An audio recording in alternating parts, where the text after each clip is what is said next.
Знаете, про причины для сожаления хочу немного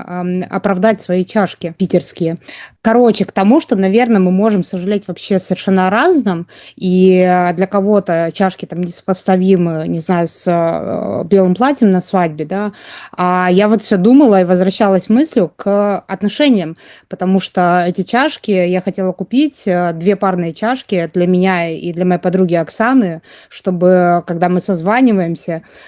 пить кофе из этих чашек, и вот это такая тоже связь и такие тепло отношений. То есть про то, что иногда мы, правда, можем сожалеть про какие-то совершенные мелочи, но за этими мелочами, вот как и Настя говорила, да, а что стоит за этим белым платьем, и вот что стоит за этими мелочами, о которых мы сожалеем, и мне кажется, тут нет вообще, нет никакой линейки сожалений, типа какие-то больше, какие-то меньше, все сожаления уместны, и они у всех свои и совершенно разные. И, безусловно, это же уже происходит, там мы не можем спорить с чувствами, они уже Мгм. случились.